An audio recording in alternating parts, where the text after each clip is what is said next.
how can you tell your partner that they're avoidant so that you can start doing the work? There are a few parts and pieces to this, and I want to do it justice. I think the starting point is that we really need to tread carefully here. And I don't mean that in the sense of tiptoeing around someone's sensitivities. I mean in the sense of having a lot of honesty and self-awareness around our motivation for doing that.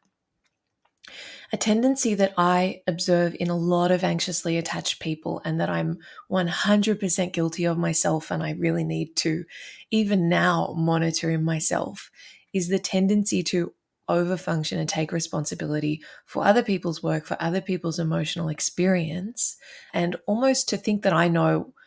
more about their experience than they do, and that I know what they need more than they know what they need, and to try and almost take care of that for them. And that's a really easy place to go for a lot of anxious people, but it also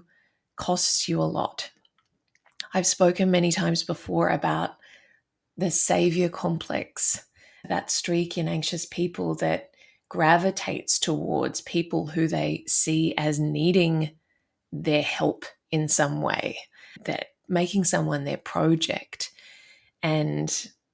thinking that, particularly with more avoidant partners, I think anxious people tend to view them as emotionally underdeveloped, as needing nurturance. And so anxious people can self-appoint in that way as the therapist, coach, mentor, almost nurturer figure for their avoidant partners in doing the work of becoming more secure and feeling more safe in relationships. And while I think there can be pure intention behind that, I think there can also be a shadow side to it. I think there can be aspects of it that are maybe self-serving, that are maybe controlling, that are maybe manipulative, that are maybe pretty critical of the person as they are today, and really feeling like you need to turn them into someone other than who they are in order for them to be acceptable, in order for you to have this relationship. And so I think there can be a real tendency to hold on to the idea of who someone could be rather than the person that they are. And I think that when we have that dynamic in a relationship, it's not really helpful for anyone, because the person on the receiving end of it feels that rejection, they feel that criticism, they feel that disapproval from their partner, even if their partner means well and wants the relationship to grow into something that feels healthier and more connected. Oftentimes, from the avoidant perspective, knowing what we do about avoidant attachment, that for many avoidant people, there is a lot of woundedness and sensitivity around feeling defective in some way, or feeling like a failure, feeling like nothing they do is good enough. And so when they're having this kind of energy of,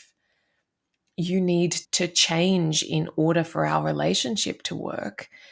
that's oftentimes going to strike a nerve for an avoidant person, that's going to really go to the heart of a lot of their deepest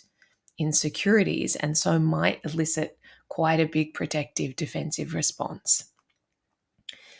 I think another thing I'd say here is,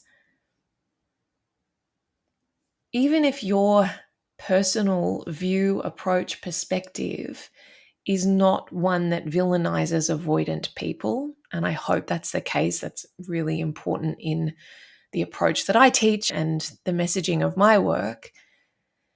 the reality is that a lot of content out there does villainize avoidant people and does really paint them as the problem, as the bad character, as selfish, as narcissistic, as cold, all of these very charged and judgmental words and associations that are there. But the reality is, when that's the tone of the conversation in a lot of these mainstream spaces, is it any surprise that you going to your partner and saying, you're avoidant and we need to do something about it,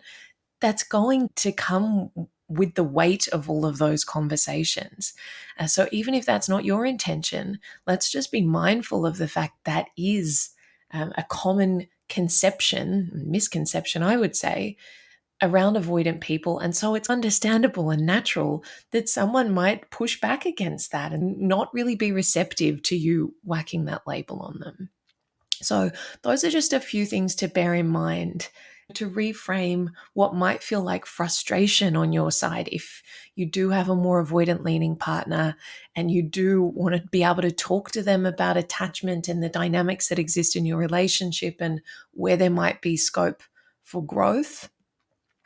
Just be mindful of that backdrop, both for your own sake in terms of where it's coming from in you and what it might cost you and your system to take on that job of over-functioning, responsibility taking, a coach therapist, and also what it must feel like for them to be on the receiving end of that in the context of all of the stuff that we know gets discussed about avoidant attachment that is not very favorable or compassionate.